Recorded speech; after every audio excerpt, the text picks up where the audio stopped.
I think very poised throughout the game. I thought they did a good job. He put the ball a couple of times in third down, taking a few shots, like one down the sideline, where he kind of put the ball only where the receiver could catch it. So I think we just got to be prepared, obviously, for the game plan stuff that they know that we do defensively, that we might not have seen from them on a weekly basis. But I think he's smart enough and a good enough quarterback that he can see something that we're doing and audible to get them in different calls that they probably game plan throughout the week.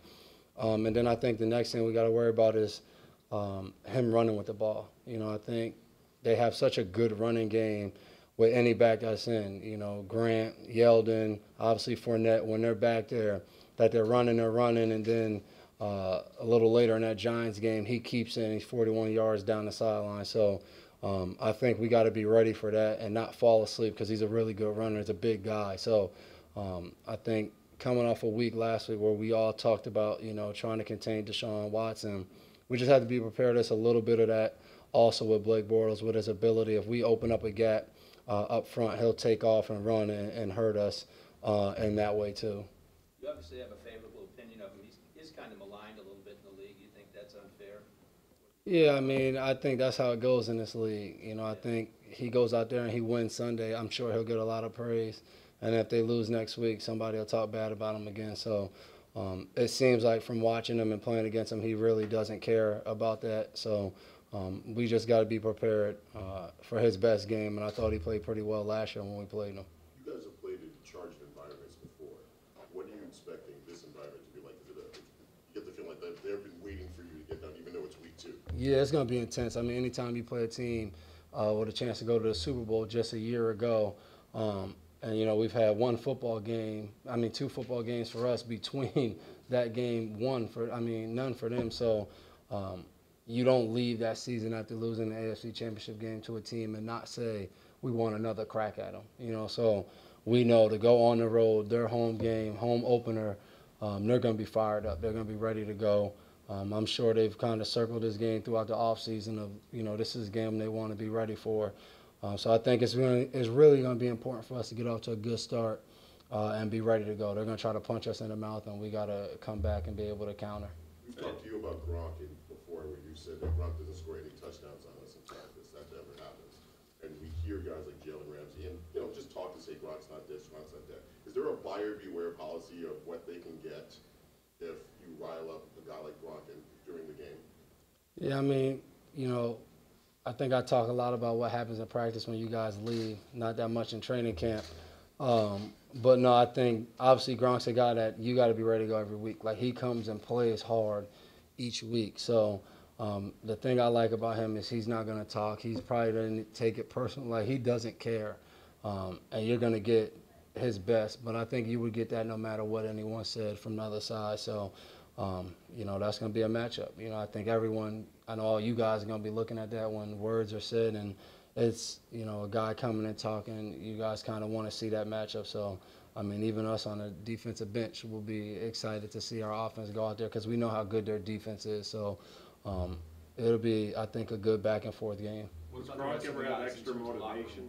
Are they sort of fired up over Say that again, the beginning the part. guys in the locker room over the Jalen Ramsey comments? Are they fired up? No, I mean, we don't really care. We know they're a good football team. We played them last year. We want to go out there and try to get a win. I think that's not going to give us extra motivation because he's talking trash about us. Do you and Gronk ever jive a little bit because you were in the same draft class? You were first round, you were second round. No, I'm happy he doesn't. I mean, I'm sure he doesn't really care about it now. He's doing pretty well. He's probably making more money from Tide than in the NFL, so I don't think he has any complaints. Yeah, I think we saw last week on the punt unit, you and Jason lined up right next to each other. On kickoff. When he joined, there was the idea they were going to play together. Did you think you would be playing that closely together? I don't know. I guess I didn't think about it. I just keep trying to show him what to do. He's always asking me questions. Anything's possible here. So last week was fun, just being out there, talking throughout the game, obviously being on kickoff together. And then even, obviously he didn't play a lot, but even just seeing him prepare once he got in the game and make a play towards the end just to finish the game. So it was a lot of fun. Obviously, I think everyone saw our mom on the sideline in pregame. So it was good for us. I saw on Instagram she had the split McCourty jersey. How does it feel having the split McCourty jersey being both sides Patriots? It was pretty cool. I think for her, it was something that she loved to see, just both of us together. Obviously, she's been that one person that's watched us our whole life, and she knows how much we like being around each other, even though we might not admit it all the time. And seeing us be able to play on the same football team, and she's just excited. You know, she loves every minute of it. Wants to go to away games. Obviously, she'll be at every home game. It's kind of a unique opportunity that we know we probably only get, limited time with it, and try and enjoy every step. When you're back there as a deep safety and you see a ball thrown up the seam, and there's a tight end who's bigger than you, who's supposed to be tracking it down, what's going through your mind? First, if I could pick it, I want to intercept it, and then next is just trying to get him on the ground. I learned early in this league. I remember I hit Hooman when he was on the Rams, and I tried to come and hit him blindside, and he didn't move. So I'm probably going through the thighs and trying to take a guy out that way, and try to see if you could detach him from the football. But whenever that ball's in the air, first thing first, trying to get to the ball and make a play, either intercept it or deflecting it. Does it feel like a pretty high-impact collision type of area? Yeah, I mean, Patrick was up there, he said, if you're bracing yourself for impact as a defensive player, you probably shouldn't be playing. well, you're probably going to get hurt. So that's why I said everyone asking about the helmet rule. It can't change, your speed, how you're hitting someone as far as, aggression and how hard. Obviously, you can change where you hit someone, and I think guys will have to do that. But I still think you have to play aggressive and go out there and try to lay a hit on a guy that's running down the middle. You can't, close your eyes and dive at his ankles or something. You just can't do that.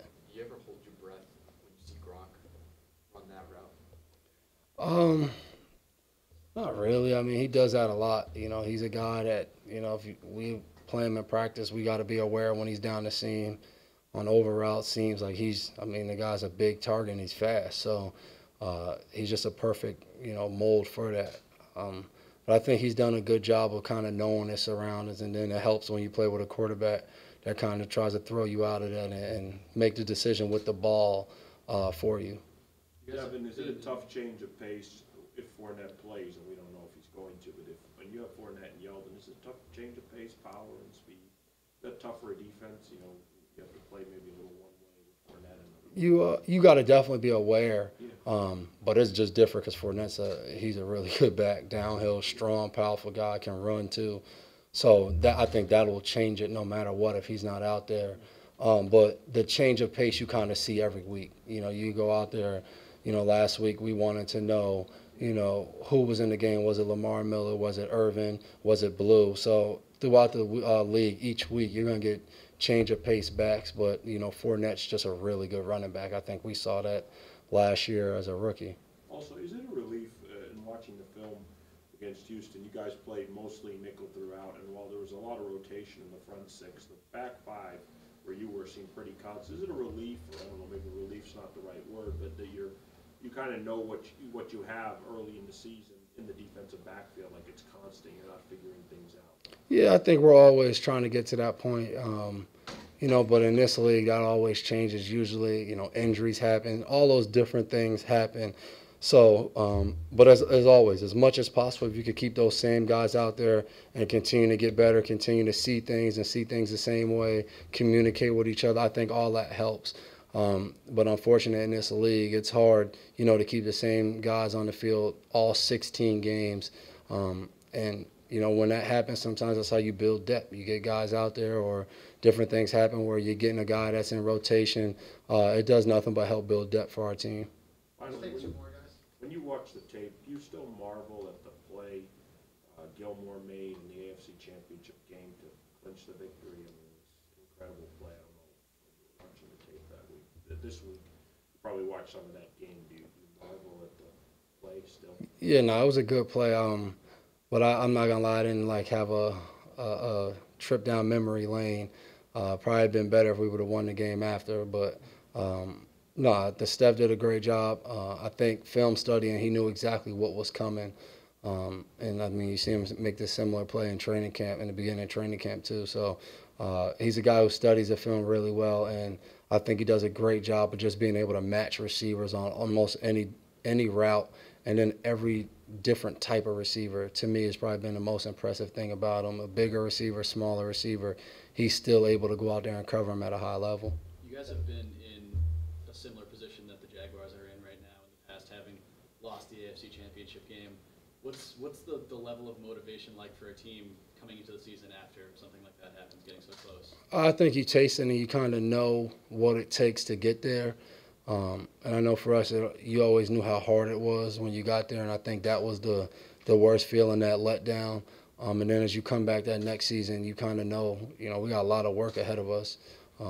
I think we've always had it pretty good because Bill always comes in there and says, don't think because we got there last year that we're going to get right back to that opportunity and then, we can play and see if we win. He always told us, you come back, you got to fight even harder, work harder just to get back to that championship game, let alone, advance and go to the Super Bowl. So I'm sure they'll have a similar attitude of, just trying to win and destroy everyone in their way. And I think we got to understand that's a mentality we have to have going in there Sunday. That is going to be a high-level playoff type game, I would imagine. Thank you.